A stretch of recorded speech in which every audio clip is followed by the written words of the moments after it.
I will start a little bit different, not by the order, okay? If that's fine with you. So I would like to start with the ladies, because you're coming from something that I would like to start for. So I would like to ask, let's start with Ms. Charalampopoulou. We often say that data is the new oil even in the space sector. So, however, collecting data is only part of the story. Where's the real value created today? We're talking about the real value from the satellites themselves or from transforming Earth observation data into actionable services. So where is there? Okay. It's a long story to be discussed, but just to say that upstream and downstream are linked because this is the value chain. Means that what we would like to get in Earth observation is good data from orbit in order to be processed in downstream service and deliver actionable product to be used.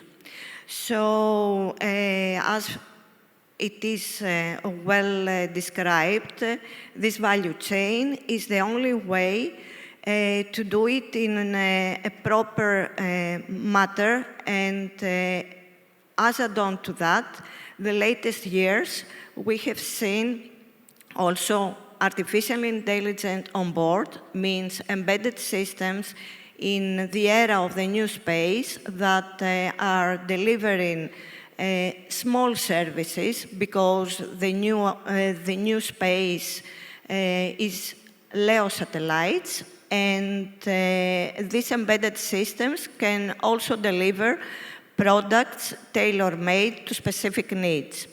So, like that, we can see that the value chain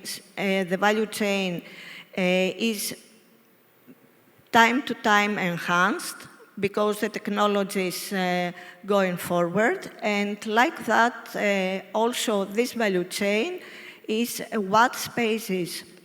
Okay. Now, I will go to Ms. Mitoulaki, and because it's a topic, and also it's a topic of this panel and this section. Okay, the borders between, space and defense have been blurred. So we're talking a lot about dual use, about using observation satellites, serving both civilian and military needs. How this shift is changing the space industry, and what role does your company play in that new landscape? So the boundaries have not blurred, they have dissolved, and this is the new reality, the new operating model of the industry, and it's a reality that we need to embrace. The previous categories, the old categories were civil, defense, and commercial.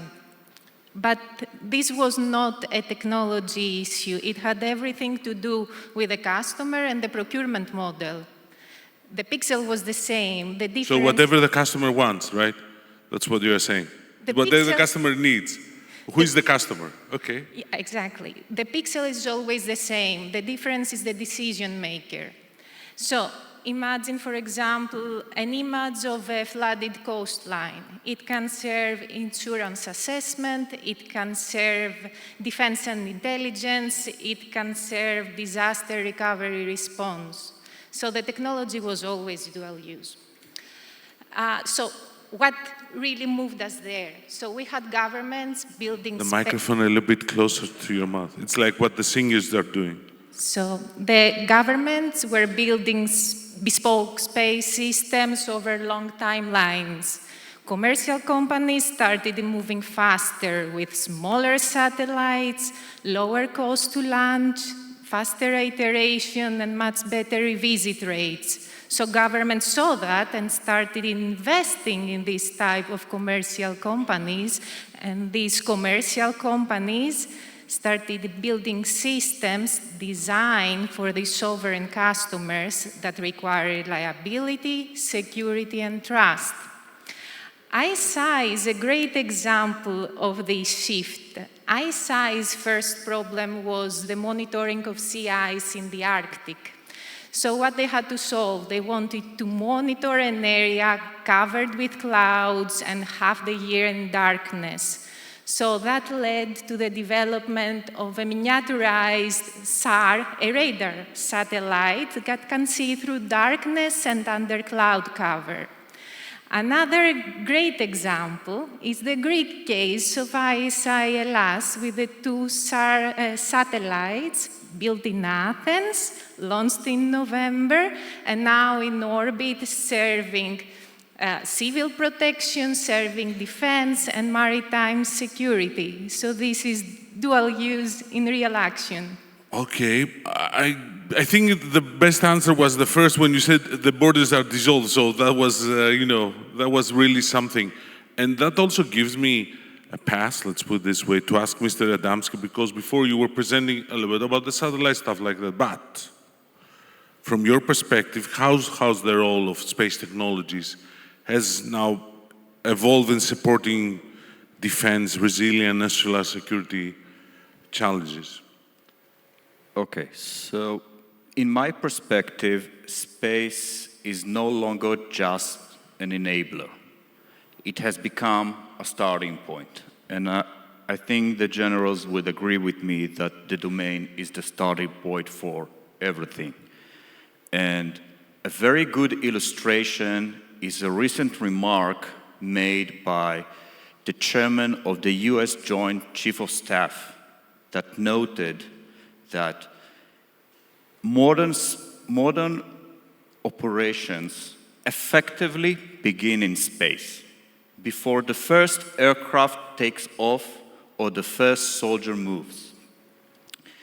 The ability to see, to connect, and to understand the operational environment from space is what enables effective action on ground, at sea, and in the air. So, in my personal opinion, space is no longer a supporting domain, but has become a critical domain of its own. Okay, and you mentioned that time is now the key, right? How fast the information travels, right? Yes, you need to have near real or real-time data.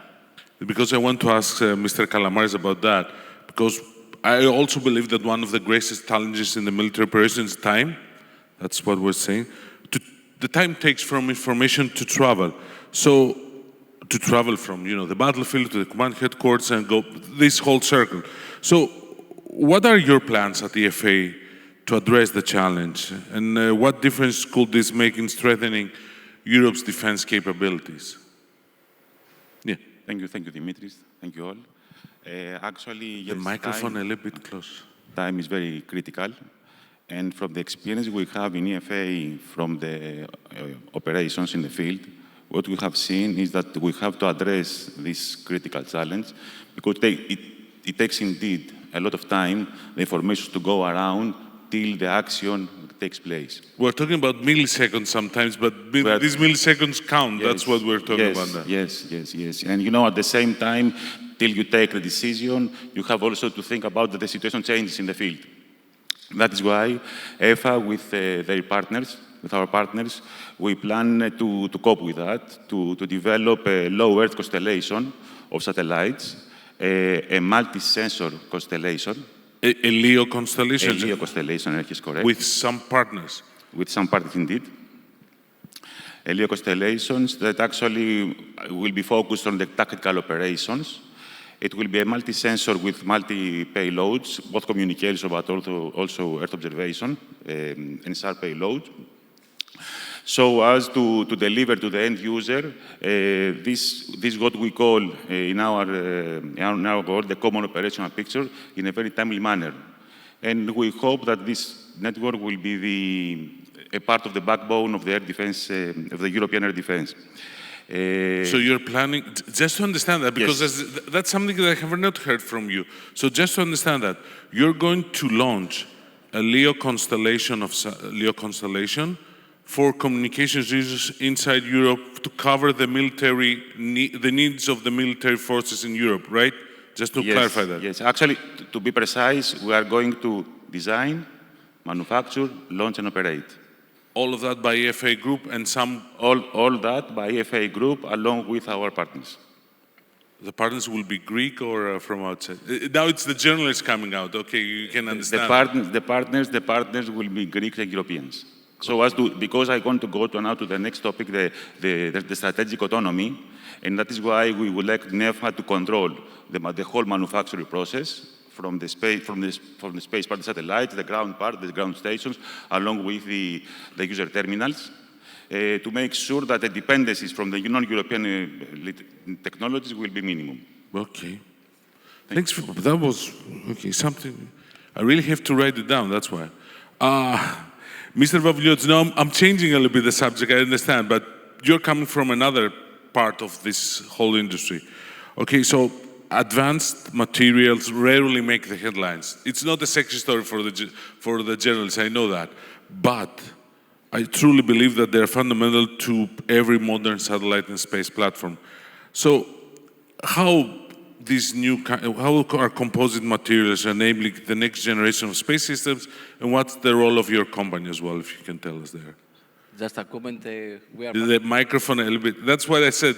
You know, it's like the singers. Yes. I really do know. Just a comment, we are at the same team all together here because we are on the other side that we make sure this kind of satellites to be built here in Greece or all over the world. So it's not composite materials, although the advanced materials are part of the critical, for all kind of critical subsystems of the satellites are there.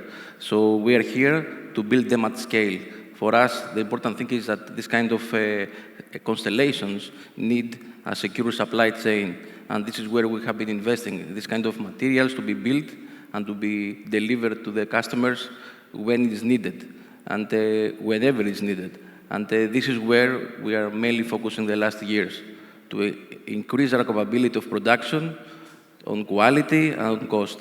And this is what also the heritage of the Greek program up to now has been helped a lot. Coming back to that, because you mentioned secure supply chain, and also you mentioned about Greece and participating in the Greek space program, and that the Greek companies have to be there.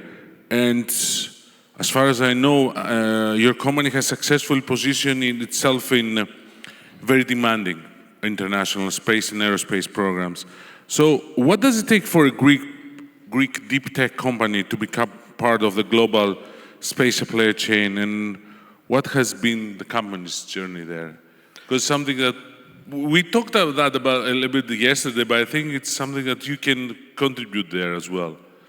It's not a secret recipe, but we can say that the most important thing is that you have to build the trust with your customer and invest a lot on the transparency that you give to him when he has to deliver this kind of complex system in such a small time frame. So from our side, we invest on the processes, on the quality, and on the cost, and on the time of delivery.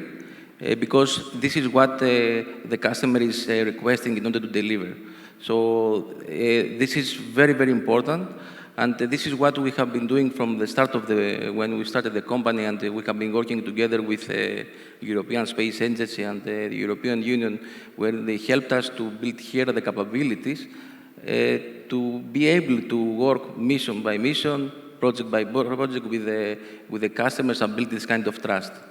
And this is where we also go for the future, let's say, to further invest on the talent, to invest on the manufacturing capabilities, and also to the partnerships that can help the ecosystem here in a global environment to thrive through the production capabilities that we can have.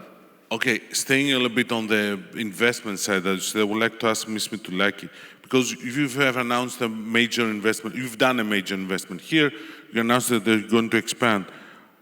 Why Greece? So ICEYE decided to invest in Greece because the company saw the long-term potential of the Greek market, the regional market, and the amazing engineering talent in Greece that can contribute to the company's global targets.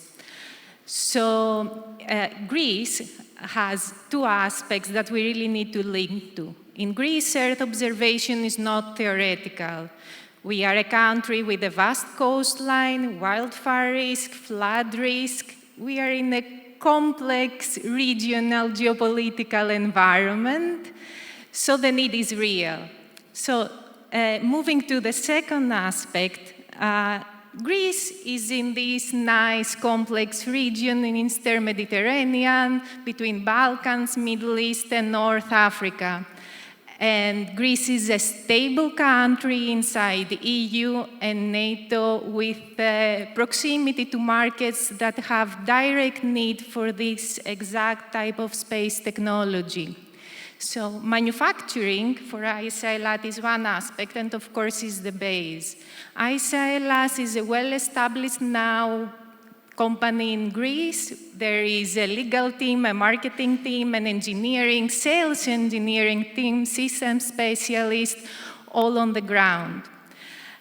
The next goal, the next milestone we want to achieve, and it's not a long-term goal, is the ability to manufacture over 100 satellites in Greece. This will dramatically change Greece's position in the international space market. We will no longer be a consumer of space technologies, but a builder, a scaler, and an exporter to the Eastern Mediterranean, Balkan market, and beyond. Okay. Talking about all these things, we're talking a lot about cooperation. So I would like to ask Mr. Adamsky here, because international cooperation has become so important, where do you see the greatest opportunities for collaboration between Israel, Israeli companies, European countries like Greece? From my point of view, Israel brings a very unique operational experience, rapid innovation, and space technologies. Europe, and specifically Greece, brings scale, strategic geography, very strong industrial capabilities, and very strong academic excellence with a very big and growing ambition to become a regional space hubs. And the real opportunities, I believe, lies in the intersection of complementary strengths. And we can do, or we can work on the next or very advanced Earth observation satellite with a bigger aperture and blah, blah, blah. This will be a better satellite. But what we can do really together is to have new technologies, something completely new, something that the world haven't seen before. And these corporations, we strongly believe in working together, and a very good example is our strategic partnership with IDE, that we plan to do wonderful things together. Okay. Changing a little bit the subject, because I want to also cover something else. Ms. Charalampopoulou, we're talking about opportunities. There's a lot of data coming out from the satellites and the observation satellites. Have we exploited all the opportunities as a country, as Europe? What more can we do? What can your company also provide to this sector? I think, and as country and as Europe, the Greek engineers and the Greek geointelligent engineers have been working in the field of Earth observation from the period of the Greek Olympic Games. Means that the security aspects of the Olympic Games was a starting point, and after that we had the EARSC program, and also Greece have been working under ESA programs with a gap in the period of crisis. But now we are moving in a new era, and in this new era, things are changing because also of the geopolitical situation in Greece and in Europe.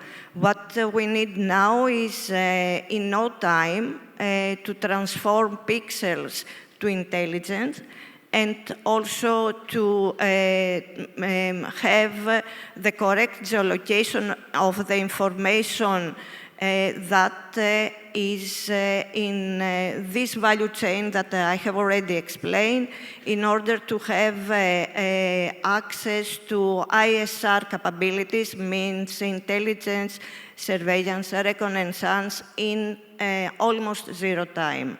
So this is a new thing, not only for the Greeks, but also for the Europeans.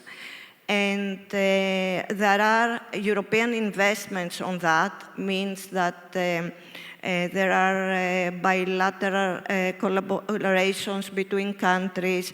There is the 3Cs initiative that was discussed in Dubrovnik under the auspices of Mr. Tassoulas about the 3Cs hybrid constellation and services coming down from Poland to Greece in the orbit as it is, in order to have the capacity of multiple Earth observation data, but also add-on information coming from satellites like RF and ICEYE, in order to have the capacity to have better border surveillance and maritime surveillance, but also something that for the Greeks is well known, object detection, I mean specific objects that we have to detect in zero time in order to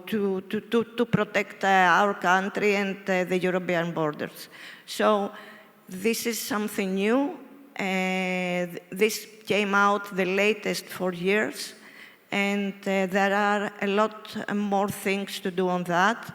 As add-on to what I mentioned about the geopositioning, facing many interventions from jamming and spoofing, which also this is another issue, and there are investments also from the European Union in this sector.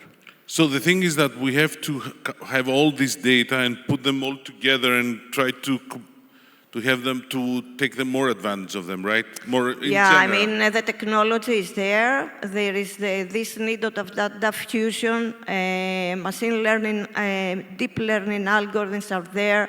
We have to get advantage of that. We have to have friendly interface, because the end user needs a friendly interface in order to get a decision in no time. All right. Okay, because I want to ask that the same question to Mr. Khan. How critical is to integrate all these sources? How to do it? All the sources data into a single real-time common operational picture. What are the biggest challenges in bringing together all this data? I cannot agree more with what Betty says before. In the video world, they say that content is the key. The problem with operation is that you don't need just content. You need educated content. You don't just need satellite images, drone feeds, various sources. You need the operations to provide them with educated information, so as everybody, from the decision maker to the user of the field, to have the same understanding of the level of the threat and the situation in the field. That is why in EFA we plan to minimize the time we provide this information to the field by performing these onboarding capabilities, so as to manage to deliver the information as fast as possible to the end user, so as the decision maker and end user have the same understanding and make the decision as fast as possible, in order at the end of the day to give them the operational advantage. Okay, because we have time, 30 seconds each. I would like to answer a question. It will be different a little bit for you because you will understand. My question is that if we meet again here in 5 years, in 2030, I don't know, what is the one milestone you would like Greece to have achieved in the space sector? So you have a different point of view here, that's why. What do you like to see Greece? So I will start with you and go there.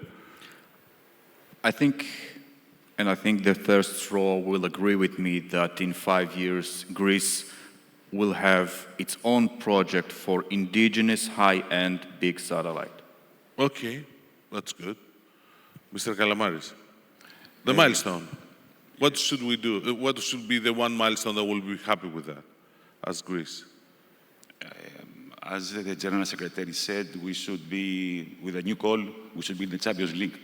So, so if you ask me what I see in the last... I think it was also good to be contributors to the technology rather than being just consumers. That's what I said. I think the General said as well, but I've heard of a lot of people. That's what you were meaning. Actually, what I want to say is that the last few years, we see more and more companies, foreign companies, visiting Greece and make investment in Greece. Okay, and we see Greek companies developing spacecraft, developing space-grade materials. So if you are asking me what I see in 5 years from now, then what I really hope is to see Greece not just an emerging industry, in satellite-grade equipment, but an established company where actually the foreign companies will buy equipment with heritage. Okay. Ms. Mitoulaki? I would like to see Greece being fully autonomous in terms of its ISR needs. No external dependencies, no vulnerability in terms of export controls or political decisions made elsewhere. Greece being a regional ISR leader, supporting its allies when it matters, and of course, as you said, a builder and exporter of space-based technologies. Perfect. Mr. Vavouliotis. Building on that, somehow, it's to have more than 50% of production here in Greece. More than 50%? 50. Yes. That's a good goal. And also, not just production, but also critical hardware that could never been... To have the whole supply chain, you mean? Yes. That's to also have the good. added value. Okay. Ms. Charalampopoulou, excuse me. To have the full value chain in Greece. The full, not just the 50%. The full.